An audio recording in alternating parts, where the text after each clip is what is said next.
Hey everybody. So if you're watching this, maybe you've also seen the handful of previous recordings where Dr. Taryn Hess and I have been writing our paper on data literacy in the age of generative AI, and we've been talking about it. We've done a handful of key podcasts and things like that. I'm joined today by both Taryn and Mike Cooke, who's the CEO of Brandon Hall, and it's my pleasure, of course, to be talking about data literacy with both of you. Before we go into the meat of the discussion, would you like to intro yourselves? Mike, would you like to go first? Sure. For those that don't know us, Brandon Hall Group has been around for nearly 30 years. We're a leading voice in HR and learning and talent research, and we work with clients on strategy, technology, as well as data. And I'm happy to be here. I think we're diving into a topic that's really very critical as AI reshapes our world in data literacy. Absolutely. We couldn't agree more. Taryn, would you like to? Completely. Very excited to have you with us, Mike. Thank you. Taryn, do you need an introduction? I guess most people will have seen our work before. You say a few words, why not? Sure, why not? I mean, I probably do need an introduction. I don't know, maybe that's my mindset. But Dr. Taryn Hess, so I am passionate about all things data and literacy and talent and people. So of course, this is one of my favorite things to do, is to talk around what does this look like amongst all of the things that are happening in the world today? And how do we start to think about it and plan for it and make a change for the future that we know is coming? So I'm really excited to talk again. Well, to have Mike a part of our conversation that we've been having, Ashwin. Yes. Absolutely. And just to intro the session a little bit. So special story, personally special for me. So about a year ago, I think it was February 24, which was the Brandon Hall Conference 2024. And I was fortunate enough to be on stage with Mike with doing a keynote panel for the conference. And we were talking about all of the things around AI. And if anybody remembers, back in 2024, AI was still this kind of emerging. We're in the middle of a revolution. The revolution's happening. Something is changing. We have disruption, and everybody needs to try and cope with that. And the flavor of that panel was very much around that. So how are we coping with this kind of thing in big companies? In small companies, what do we need to do? And me being me, I was talking a lot about things like data literacy. We need to get a good handle on data management. Data is the fuel for the AI engine. And while I was talking and Mike was steering this conversation, because obviously conversations like that with panels need to have a focus, and Mike was doing that very well, I could see in front of me, I could see the audience, and you see the audience participation, and I could see Taryn with her colleagues on the table nodding feverishly every time I was talking about data and the importance of data. And so big conferences happen, and you go on network and you talk. And we started talking, we hit it off. We had great chemistry in talking about data and data literacy. And we decided we have this idea, why don't we write a paper?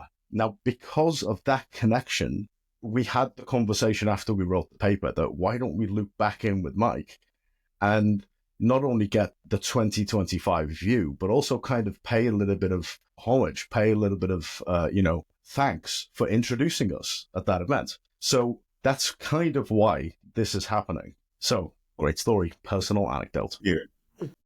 So as we move forward into the meat of the discussion, let's start with the topic of data literacy itself. We've gone through the scripting of a paper. We've done some research. We've written that. And Mike has been kind enough to be one of the early reviewers of that paper. We think it's important, but what are we seeing in the landscape? How important is data literacy across human capital management broadly? Mike, what do you think? I think it's foundational when you look at HR, learning, and talent, becoming more embedded in the ways that we're managing performance of teams, performance of individuals, but it's still not quite there. We see a lot of efforts going on right now in big organizations. Just this morning, we got a call with a global organization that wants to double their workforce size in the next 3 to 4 years, which is quite substantial. It's in the tens of thousands of people, right? And one of their things is their people are starting to use AI. I'd probably say it's like level 1, where they're prompting, they're like, playing around, but not like in the more advanced workflow type stuff, and really truly understanding how they can use AI to make better, faster decisions, no matter what job role they're in. And AI still isn't, still being used at big companies about 35-40% of the time. Smaller companies, believe it or not, less, just based on some of the latest data that we're seeing from our surveys and studies. But it's really important, and I think that you have to think about data literacy as well, even outside of AI. right? You have to understand, you almost have to teach people how to be a certain level of a data scientist. Yeah, that's true. I think we had some similar kind of anecdotes with how important data is in our lives, in the things that we read. When we read the newspapers, when we read the media, we need to be able to sift through one message and think about what the message actually means versus another message, and being able to discriminate between these things is very, very important. Interesting that you say that there's a company out there that's increasing its headcount, because that's kind of unusual in this age of generative AI, where a lot of companies are downsizing because they're thinking, well, AI can do these things or those other things. Is that a snapshot of one particular organization, or are you seeing trends across different companies where they're doing this kind of thing? That particular organization is growing their AI practice. Okay, like a lot of professional services firms, we know Accenture, publicly they've grown their AI workforce by 100,000 and then some, right, as they grow. And Accenture, for example, is a company that has gone from $0 in revenue in AI consulting to well over $1 billion, I believe. So I think it's really interesting. Other organizations, several months ago, we saw Marriott lay off 900 people that were mostly in data analyst jobs, because they found that AI can do their job pretty quickly. So, I think that as companies invest in AI, they have to understand, you can't just put money into tools, but you have to just, understand how to truly leverage them. And some of what we're seeing sometimes is a lot of companies have all these great AI tools, but it's kind of like having a Ferrari, but you don't know how to drive a stick, right? It's just not going to work quite well. That's what we're seeing from our viewpoint here at the company. Yeah, you don't know how to drive and there's no fuel in the engine. That's, I guess, the other analogy, one that I usually use, is the data is the fuel for the AI engine. So yes. With all of this, with companies growing AI practices and with human capital I did another couple of podcasts this week where I was talking around this subject of the difference between human capital management, learning, and HR versus technical departments, IT departments, who are possibly driving some of this transformation. And how much of a priority is this for HCM versus how much is this a priority for businesses? Is there a split there, do we think? What do you think, Taryn? Yeah, I was pausing to see if Mike had any thoughts, but so my initial reaction to that is they should be working together. They should not be doing these in silos, because in order to really meet the business goals that you're trying to accomplish, you have to have all of HCM behind you. You have to work in lockstep, because in order for your people to have the right skills, you have to know where you're going. Well, that's your strategy, that's your vision, that's the goals and objectives you're trying to accomplish as a business. So if you're not talking with HCM, they can't have the right people in place. And I don't mean just hiring, which is a piece of that puzzle. I mean, making sure that you're supporting and growing the people you have in place to be able to accomplish the things that you're wanting to accomplish. And obviously, thinking about whether you're hiring or you're laying people off also has a puzzle piece to it of thinking about and mapping out what are the tasks that AI can perform, or the tasks that my people can perform, and then figuring out where's that best connection with it, which is also what HCM can help you do. The business and HCM have to work in lockstep to figure this puzzle piece out together, and also to take advantage of the skill sets that you have in place. I'm going to keep, I know we go off when we start thinking of all these things that tie into it. And it's so true. This is so multifaceted. You can't do this in silos because of that. And so the other piece to this is, unfortunately, layoffs happen, right? But what is that major loss? Do you know what you're really losing when you're laying people off? Think about all of the collective knowledge that you have there. Would it or could it have been, for some organizations, better for you to skill your people in a different way and keep in all of the culture and knowledge and process and all of that history that your people have, and just being able to shift them, again, based on that puzzle piece and analysis of the tasks across AI and people? So that's where I start to think, is that this has to be a relationship. It has to be a collaboration between both. If they're doing it in silos, it's not going to help you achieve what you're really trying to ultimately achieve. So when I hear this separate, I'm like, oh no, we need to be together. We have to work together to make this real. Yeah, no, it really is a bit of a slog. There's a term out there for trying to get a company ready for this. It's what's your data culture? The companies that are excel using AI have a phenomenal data culture. And by that, I mean, I'd say 95 to 99% of the decisions they're making is truly based on like data. Sales, of course, is an easy one, right? Learning has, done far better in terms of how you measure and go about things. But tying both of those groups together, business and HCM, Taryn and Ashwin, is, that's where the data culture has to come in. So I'd like to see more work on, how do you create like a data culture, right? How do you create everybody doing their jobs and driving performance off of the data that they're seeing every single week, right? Those are things that I'd like to see more of and see more thought about it. So I think companies do go into, hey, we're using AI, but you know what? Are you really? And what is your culture around that? And how are you improving things? Are you having your town halls every week to talk about some best practices and learning? I mean, I just spoke with you, Ashwin, just a couple of days ago, and you taught me a few things about AI. And I'm like, all right, well, I missed that. I better get back on the saddle and, make sure I'm learning and keeping up. Because as you know, it does change quite often. Absolutely. And just to, bring this a little bit full circle to the discussion we had a couple of days ago. One of the other things is, so there are two parts to this, right? One is we shouldn't be in silos and we need to have good cultures in place. And I've worked in a lot of different professions over my career, and every profession tends to have sort of similar notes. So we say, if we look at the safety profession or potentially the learning profession, or we look at the security profession, all of the support professions that go around any business, they have common themes. We need to have a strong culture. We need to have leadership buy-in. We need to have a seat at the table. We need to have ensure that everybody in the organization is aware of the things that we need to do, and then build that literacy. And then we make sure that people can take autonomous decisions based on the literacy and awareness that they have, et cetera, et cetera, et cetera. The themes tend to be very much the same. And there was a guy he was a business continuity consultant, and he said this back maybe 10 years ago to me.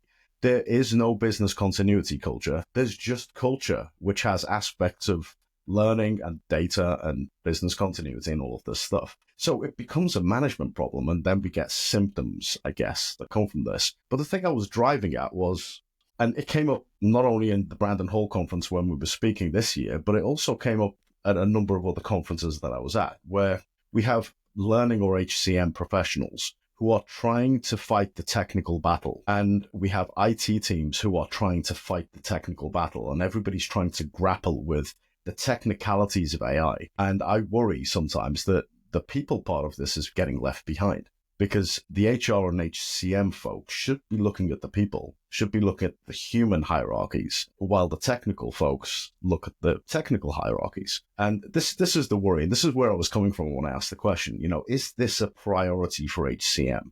Because HCM, I guess, should be focusing on what's the human hierarchy that goes alongside the technical hierarchy. So that's what I was driving at. Do you think that's a difference? What I think is, I think most organizations don't have, in terms or in regards to data literacy, I don't think they have consistent language and access across their teams. I think, you mentioned IT. I think IT has a lot of HCM data, but oftentimes it's kind of locked up in fragmented systems. Then there's sometimes like the confidence hurdle, right? So even with training, right, people hesitate to trust themselves with data if they don't feel mappy enough, for example. So it's cultural, but so there's a technical challenge there as well, too. Yeah, I guess so. Taryn, are you seeing this disparity play out in your client set as well, or are people focusing on very, very much so. I think it's a question of, I think there's always going to be pieces of technicality or technical stuff that the HCM piece has to focus on. Obviously, there's HR analytics, involves data. You have to look at that. As Mike was describing, that can be very disparate across organizations, fragmented. They may not even be able to get the data that they want fundamentally just because of how systems are set up. So the HR analytics space is probably always going to have that. They're trying to fight for the data around their people. So some of that might be driving what we're seeing right now when it comes to AI, because they're recognizing that there's some risks. There's also some benefits that they could potentially gain from using AI within the HCM world. Now, agreed though, HCM collectively needs to bring that people lens, because, and I'll pull Taryn's hat right now. I have seen this so often working with tech people. They do not necessarily have a people hat at all. They don't, not not in their house, not in their wardrobe, anywhere. So they have to have somebody with those glasses, with that hat, with that perspective to be able to guide that part of the conversation. So completely agree that from a technical standpoint, IT standpoint, they're fundamentally going to understand from an AI, perspective, what AI can do for sure. They should lead that piece. HCM should lead the people side. There's going to be some merging that happens across both areas. But then that's where that collaboration comes in that I was describing, is that there's on both sides of the story or both sides of the house, whatever you want to call it, they bring so much valuable perspective that has to be a part of the equation in order to be able to address this efficiently, effectively. And otherwise, if it's not, it's going to be continue to be siloed. They're going to miss a piece of the puzzle, whether it's people or IT. And then more things like this are going to happen where we're going to see potentially large layoffs at organizations because they just buy a whole bunch of IT stuff. They buy a whole bunch of AI tools and they think, oh, we're going to be super efficient. And then however many years down the road, we'll see, kind of predicting right now, looking in the mirror ball, they are going to have some people problems. So agreed. I think that both lead the perspective in different ways, but then there's going to be people within both of those areas that might be able to speak a little bit to both sides, and they may be driving a little siloing, maybe not. I hope not. Ultimately, they do need to come together. Yeah. I mean, sometimes I think data literacy is going to feel like homework in a sense. I think to flip that, and get out of this siloed approach, whether it's IT or your CEO, you got to really tie it to their pain points, right? How can we increase retention by, say, 20%? How can we increase sales? How can we have a better response rate to questions? I know here we're looking at an agent now because during our busy Excellence Award season, we get emails every minute, literally, even on weekends, 4 in the morning, 3 in the morning, 3:32 in the morning. And I can't get to everything all the time. My people can't get to it either. And for me, I love great client service. When I send something in, I hate waiting for 30 minutes for a response. So I'm a little bit wired to figure out how we can do things quicker. So we're looking at using AI to solve a business problem, which is to make sure our clients or potential clients are getting the answers they need right away. And I think there is ROI tied into that as well, too. It's really important. Absolutely. That's some... For those who are wondering how to do this, we're talking about potentially agentic workflows and automation that can help you to start to respond to some of these things more quickly. If that's of an interest to you, then and you're watching this, drop us a note and we can talk about it. So, Mike, to bring this back to what we were talking about a couple of days ago, one of the things that struck me every time we speak, not just this week, is Brandon Hall and Brandon Hall Institute has a wealth of research and analysis and case studies around nearly every topic, but around this topic as well. And one of the things we're talking about is how IT teams and HCM teams can kind of work together more effectively. What are you seeing out there in terms of whether or not there's appetite for that? Are people doing it well? Are people just not really addressing the problem in their organizations? What does the landscape kind of look like? I think they're very interested in doing it. Sometimes they just don't know where to begin, right? And that's kind of the first step is like, start doing something, right? Like Bob Marley used to say something, just don't be quiet. So with the workforce, I think that's the right quote, Ashwin. I'm not sure. You're the musician. But an old friend of mine had mentioned that to me. And I was like, yeah, you have to say something, whether you're right or wrong. So with AI and IT and, these business leaders, start somewhere, start a pilot, get a tech savvy or a data literate focused executive that can help start a pilot program. Start a little bit small, but have something that's going to be a quick win. And by quick win, I'm talking maybe several weeks, not a year. Not 2 years, and start getting people really educated on what it means to use AI, but also what does data literacy mean in conjunction to not just learning or HR, but the business. Yeah, that's a really good point. That whenever we talk about literacy, when we talk about AI literacy, data literacy, even when we talk about the apportionment of skills and things like that, it's how it is relevant to your business and how it is relevant to your role. So there's always a relevance lens that we need to think about. So pivoting ever so slightly from that, this is all great stuff. There are things that we should do. Data literacy is important. Collaboration is important. We say, right? I mean, who are we? The question is, of course, what benefits do organizations get out of this? And organizations being leaders, being the value chain, being share price, revenue, sales volume, whatever it happens to be. What benefits are we seeing out there for a company with good data culture. Mike, you mentioned this earlier, that there are companies that have this good data culture and they're getting ahead. And partly, I think, of course, companies that handle their data well are going to be better positioned to handle AI more effectively or to use it more effectively. Doesn't mean that that's automatically what will happen, but it's kind of a success factor. It's kind of a thing that you can have in your back pocket or a thing that you can have in your value chain. What do you both think about, the benefits? Why would we do data literacy well? Taryn, do you want to go? Yeah, I can go first. I have some thoughts on this, of course. So outside of helping you attain the goals that you want to attain, because ultimately that's the point, right? Whether it's driving efficiencies or, it could be as simple as reducing the number of ServiceNow tickets. Something like that that's going to have a direct cost on savings, whether it's savings time, and then that time can then be used towards more valuable tasks that someone in IT could do, things like that. So obviously helping support drive goals is the quick answer, the easy answer. But truly, the one that I can't measure right now that I want to continue to look at personally myself into the future to see how things are going, especially when I think of the changing landscape. And I'll do a little sidebar and then go to the point that I'm getting at. Right now, we're all learning how to use AI still. We're going to continue to do that. As we're doing it, there's companies being born right now as AI natives. They're native. So back when the internet was a big deal and there was that huge boom of organizations that came out web-based and all of these things.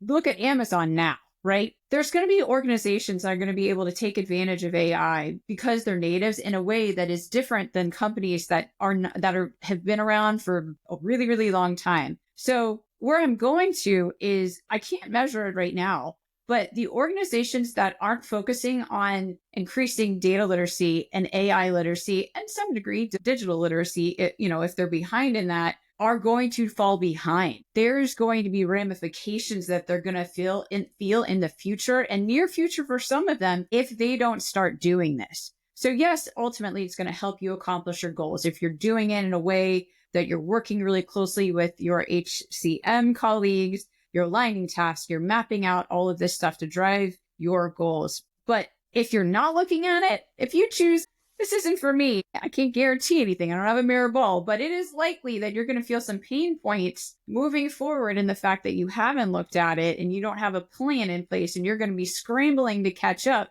because somebody else in the market has come up with something that is either more efficient or they can do it at a faster cost or something or better to some extent because of AI and they've been able to focus on it.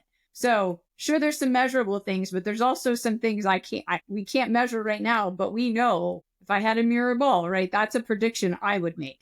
So that if you're not looking at it, you're going to have some negative collateral that could be coming your way. Yes, you said a lot, so there's so many things I could address here, but I do want to go back to data culture.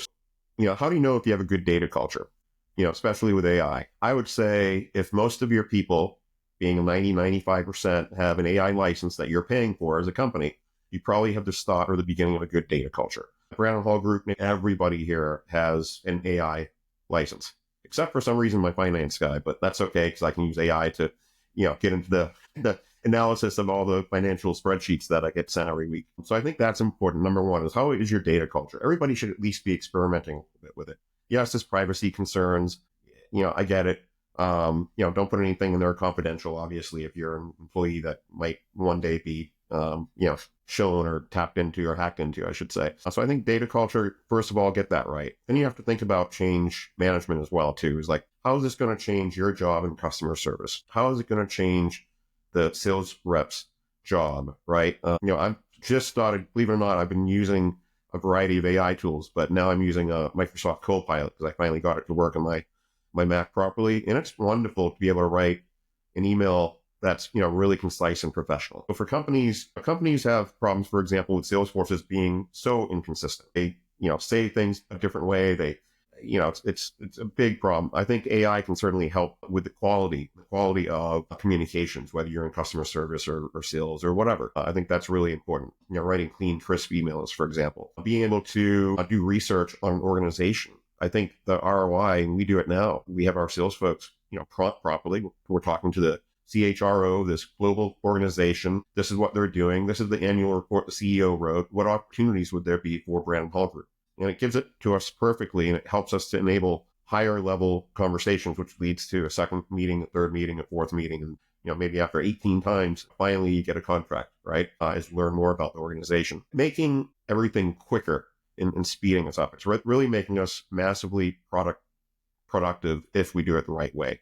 So I do think there's a tremendous amount of ROI with it. I'm seeing what we're doing here as a company, and I'm definitely seeing ROI in the different ways that we're using it. On that point, so, and I'll come to another point in a second that Taryn has mentioned, but on that specific point, ROI can mean a wide variety of things. Either you're doing the same things, but you're getting there quicker, so your cost base drops, or you're producing more output, or some combination of these things. For you, Mike, as a leader of business, is there a priority between the two at the moment, or is it still experimental and you're waiting to kind of decide what the priority is depending on what the technology can do? It's a good question. In terms of, for us, it's always prioritizing relationships and, in sales. It's about creating some automations, going through things. As a company that's pretty well known, we get a tremendous amount of leads every single day. Just during this call, we've already had 29 leads come in from people downloading a white paper, which doesn't mean it's a lead, but somebody who's there's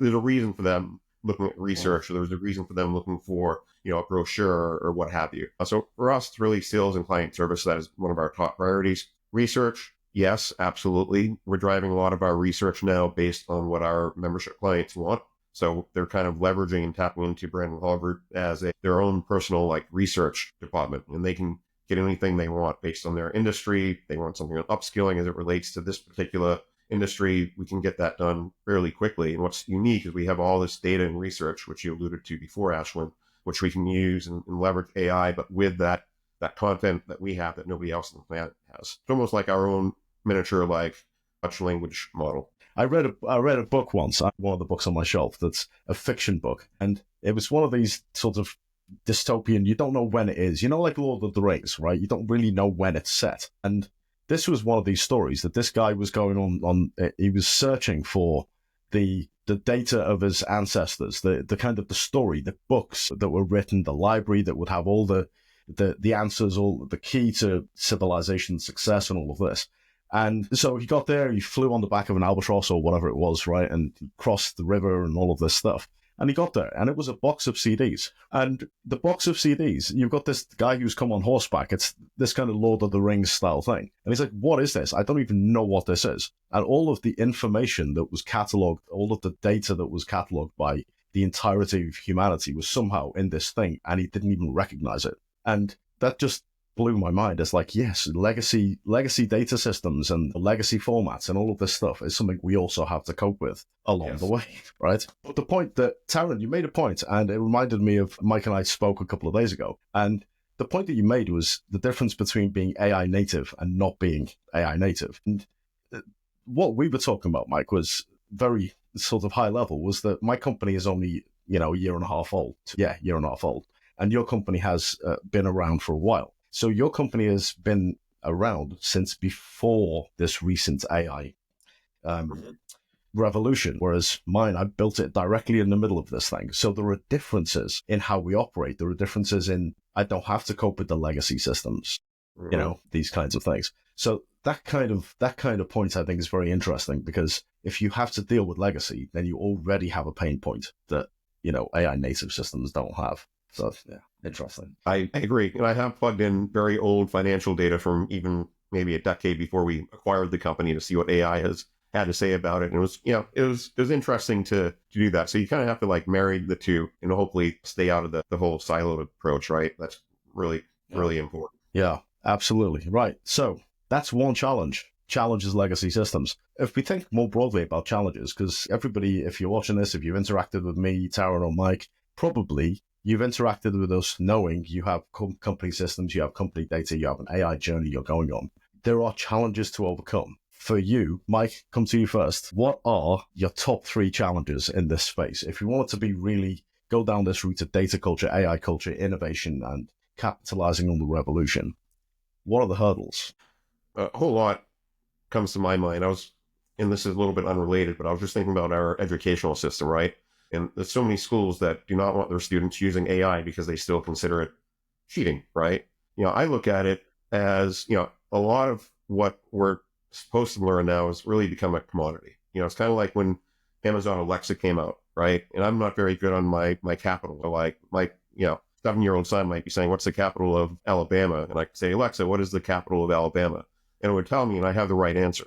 Now, should I go out and memorize every single thing, every single capital of every single state? I was made to probably about 40 years ago, but does it make me smarter? Does it make me more successful? No. And I think one of the hurdles that I see with AI now is, even though we have children that are like born in the middle of this and still going to school, and maybe they are AI natives, their school is not necessarily teaching them how to use AI. And I think the whole educational system needs to be completely revamped anyways. Learn how to budget, learn how to read a balance sheet, learn how to develop personal relationships, and then you use AI to help enable how you might learn algebra, how you might learn, history, for example. So those are things I think are, a little bit apart from the question of what you're asking, Ashwin, but I think it's something that as you hire people into an organization, you're still going to be faced with that hurdle. And you have to be able to tell people how to use it. They kind of need like an operating guide of here's how you use AI in your job. I don't think that's being done enough. So I do think that is a little bit of a hurdle. I think people, when they talk about AI,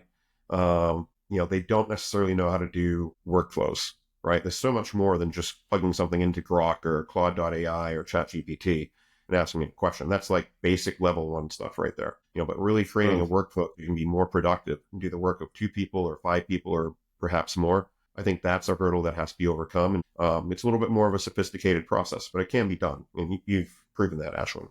And then lastly, I think the other one is, kind of thinking, in the future, really truly understanding. I don't think we know exactly yet, but I do know that companies that use data very well perform way better than companies that do not, right? And, when technology companies, they're already way ahead of most industries. So I'm going to be talking about more brick and mortar type organizations. But I think that's another potential hurdle that people really need to grapple with. This societal problem that you mentioned is something that Taryn and I also discussed when we were writing our paper, that me being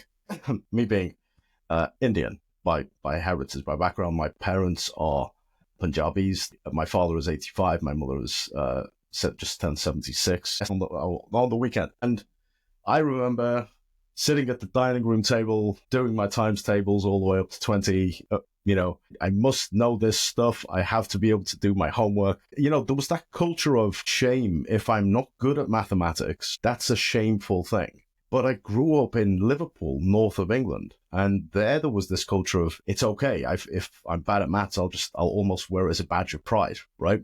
So there's these cultural differences as we go from different parts of the world to other parts of the world, which Taryn and I were talking about when we started this paper. What's the cultural difference? Because, Mike, what you're saying about this problem of skills starts in school. Of course it does, right? That's where we begin our skills journey.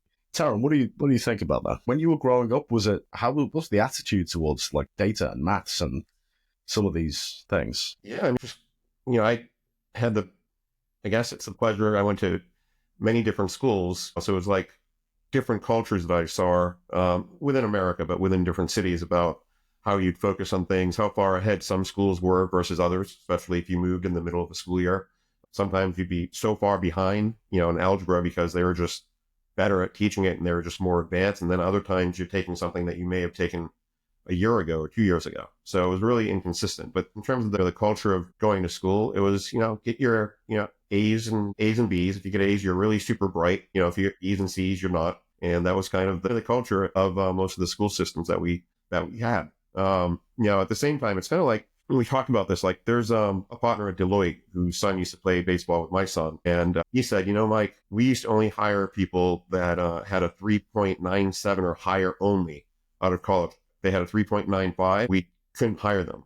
But now we put it down to 3.8. But what he told me was really important is you have to look at the context of it too. He said, I'd rather get a kid out of college who's working 30, 40 hours a week, right? But it has a 3.4 than a kid who is going to college with a 4.0 perfect, but hasn't worked a day in his or her life yet. He said the people that are working themselves through college and has that ethic, those are the types of people that typically excel in the workforce. Yeah, that's true. And for those watching, Mike and I did a podcast a while ago, the Brandon Hall podcast. Go and check that out. We were talking about this kind of the eye of the tiger mentality. Yes. I mean, you have to hire people for you too, right? Sure. Yeah. Taryn, on the point of society and the attitudes towards data, what do you think? So the three things, if I were to just limit it to three, really tie into what both of you were saying. I have a broad high level one, a mid, and a very specific one. I'm not sure why I came to these three in that degree, but one has to do with culture, which Mike, you've brought up a number of times, and Ashwin and I even have that as a part of our paper. It's culture and mindset is such a critical component to this. If you don't have a culture in place that's going to support making this happen, it's not going to happen. And that boils down to what you're prioritizing, what you're having people do, what you're saying by what you're spending on. Like ultimately, like what are you saying we want to happen to build this culture? The other piece that's really difficult is that task analysis piece, which ties in with what you were describing, Mike, around being able to say, like, do I really need to know all of the capitals? Not necessarily, right? Like, are those knowledge pieces vital now that I've got AI? No, not really. Well, at least that's my opinion. Maybe for some historians out there, they would argue with us about that point or me about that point. So doing the task analysis around what are the things that AI is good at that we should let AI do? And what are the things that we are good at as humans that AI should never even attempt to do, at least not at this point? Map that out. That's not going to be easy. That's going to be hard. The last piece to the puzzle for me, which is very, very pointed, is there is my perspective based on working with people over the years and even clients, not internally, externally, is critical thinking skills. There is such a lack of critical thinking skills out there. And it, I'll be honest, terrifies me a little bit when I think about people playing around with AI and not being able to critically analyze the output that they are getting. So, and this is going to be an even bigger deal when we think about the workforce. So we've got these natives that are coming through that do not have the experience that the three of us have out there in the world, whether, you know, it was flipping burgers as your first job to what we're doing now. All of that experience combined helps and supports us with that critical thinking of that output that we get. They're not going to have that same experience that we will. So when we get the output, we have a lot of things that we think about and we challenge what that output is. So those natives don't have that. So how do we enable them, support them, and get them to be able to critically analyze in a way that is going to drive them being able to use AI in a proficient, effective way? Critical thinking, again, very pointed, high level culture, building that culture, getting it in place, being able to foster a data and AI first driven mindset, data driven thinking and decision making, and then that task analysis piece, and then also critical thinking skills. Those are my three, which of course tie into what both of you are saying. And I think some of that goes down to the individual level too. Let me give you an example. So we use Read.ai, right, for our sales calls, for meetings, for everything. And when I began my career in sales, it was more of my manager's relationship with me was more like directive. Hey, you were really bad at this. Here's what you did good. I want you to focus on these three things, and here's how you can say it better. Very like directive type of management model. And I finally began to be exceptional when I can learn how to self-coach myself. So I could now ask the same questions, even before AI. What went right in that call? What could I have said better? I stuttered here. I didn't explain this clearly. I speak too fast. Slow it down. Now with Read.ai, which still tells me I speak too fast, but I've gotten it down from 222 words per minute to 180. Just still a little bit too quick, but I'm working on it and I appreciate the coaching. Now with Read.ai, sales folks can analyze their own calls, right? They can really truly use AI and they can put it into a chat GPT box and say, hey, tell me about this transcript and what I could have done better. Help me identify opportunities I may not be seeing. And you can get more advanced with the prompts, obviously. So I think those are things where we have to direct people to be able to be self-managers of themselves. And as a manager now, you have to be able to almost train people to be able to critically think, self-coach themselves. And that's like the big, big challenge that I still have myself and, with our people, but you always try to get better. That's the main thing. Just keep trying to get better. For those watching, self-regulation theory, go and look it up. I do have one final question, but I want to kind of segue for a little bit. Taryn, you were mentioning something that made me think of, just asking this question. What was your first job? My first job is ironic because you see bowling pins right here in the upper corner of my screen right now. It was working at a bowling center. I started as a babysitter there and then went to the snack bar, hence flipping burgers. That example came into me. So working at a bowling center. It was your comment on life experience. Wow. Yep. Mike, what about you? I had like 3 jobs at the same time. I was probably 13. One was a place called Mirabelli's Bakery, small organization. Another one was a restaurant I would work at night, which was really interesting. Then the other one was McDonald's, where I'd ride my bike 3 miles to work every Saturday and Sunday and learn. It was really different between the 3 because the 2 were more small mom and pop. They ran things, their way, how they felt like it, depending on their mood for the day. Maybe the steak came out well, maybe it didn't some days. And there was no like consistent process, right? McDonald's, though, really was interesting because they could teach a 13-year-old kid how to like do something as well as somebody that has been there for 5 or 10 years. You just follow the process. Your lists, here's how, you have timers, when the timer goes off, you take off the hamburger buns, fries, you put a timer on there. When it goes off, you take it off. Here's how you greet customers. Here's how you use the register. So McDonald's was, I think, one of the best experiences I had because it really, even at that young age, many years ago, it really taught me about process and systems and consistency and also relationship skills. Interesting. My first job, relationship skills. I was a security guard on an off license, which if you don't know, I don't know if you have off licenses in the US, but it's like a shop where you go and they've just got all the alcohol in the world and there's maybe a screen and you got to go up to the screen and knock on the guy's screen and say, well, I'd like a case of this beer or a bottle of this whiskey, and you hand over your cash. And so you don't drink it on the premises, you drink it off the premises, and that's called an off license in the UK. But I was doing security for that. And my other job on the side was I was going door to door selling. At the time, this was brand new stuff, but it was aloe vera. Cool. Which at the time wasn't a thing. It didn't, people weren't buying it and smearing it all over themselves, but I was doing that. So, yeah. So you life skills. This is what you're saying. That's what I'll have. Yeah. He's on a panel during this session, and this one he's at the bar. Security. That's called a good investment right there. Well, it was all people skills, right? So there it is. So to wrap this up, we talked about challenges, we talked about the importance, we talked about the benefits. Leadership, the last thing is leadership. Now, a lot of leaders I speak to, a lot of clients that I speak to, they want to do AI. They want, whatever that means. We want to hopefully attach some AI to business problems. Some just don't want to be left out. There's a fear of missing out. But they're focused on AI. How do we get leaders to buy into the concept of data as the foundation for AI? What do you think about that, Mike? It goes back to what we were discussing earlier is what's their biggest pain point? And then can you use AI to solve a partial amount of it, most of it, or all of it? That's the main thing. And you have to have those direct conversations with those leaders. And just really the question you ask is, what is your biggest opportunity or challenge right now in the business for the next 4 weeks, 8 weeks this year? And you'll get answers. People will tell you lots of things. And we do this with our clients all the time. And we work to solve them, in a client Brandon group type relationship. But I think those are important things just to ask. They'll tell you. They won't have to guess. Yeah, that's very interesting. Taryn, what do you think?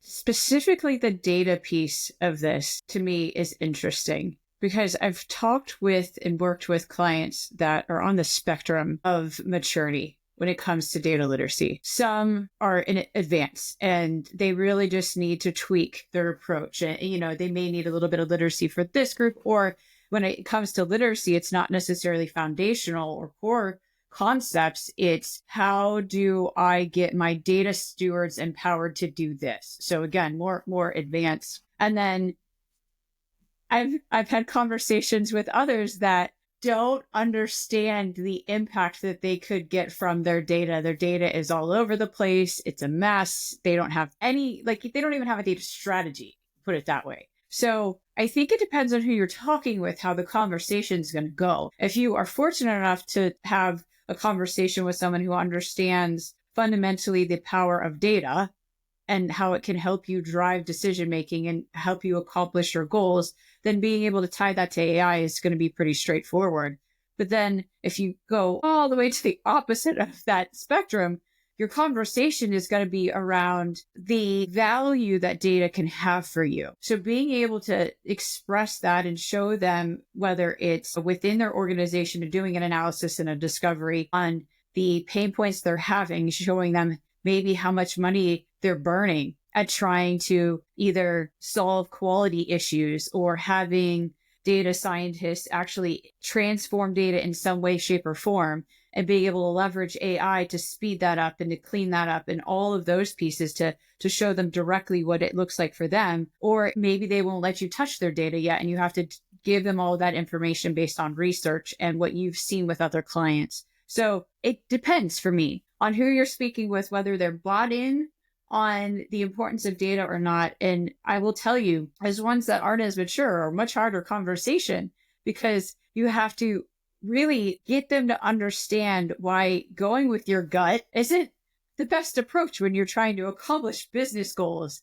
And that data is actually able to provide a very clear lens and help you, whatever it might be. And for most cases, it's really better understanding your customers' needs, not always, process oriented internally. So yeah, that where my mind goes is the spectrum of the conversations and how different they are depending on where you're at in terms of literacy and maturity. Yeah. I'm reminded, I seem to be full of anecdotes today. I don't know why, but I'm reminded a little bit of, have you seen the film Spirited Away, the anime film? It's about a little girl who loses track of her parents and then finds them in a market. And No, but it's on my list now.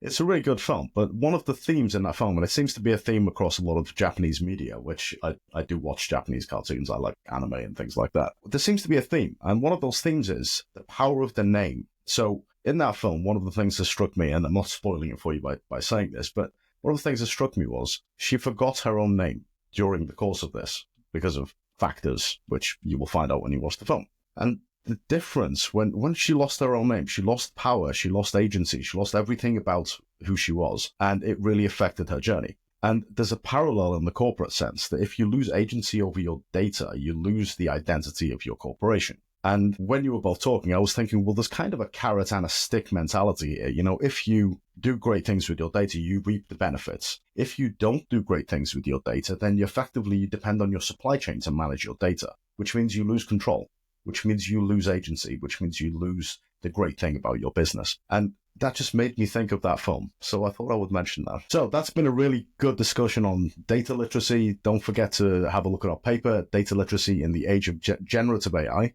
Don't also forget that we are joined today, of course, by Mike Cooke, Brandon Hall Group, and the Brandon Hall Institute has a wealth of information, case studies, and literature on all of the things that we're talking about. And if you're interested in knowing more about AI, your AI journey, or you want some support with anything that we've talked about, then either Taryn or myself do offer consulting services in this space. So reach out and have a chat with us on any of these things. But for now, just remains for me to thank Mike. Thank you very much. And Taryn, also thank you very much for having this conversation today. Thank you. We will thank you. And if you're watching this and you like what you see, if you're on YouTube, don't forget to like and subscribe. And if you're on Spotify, don't forget to subscribe to the podcast channel. But for now, thank you, everybody.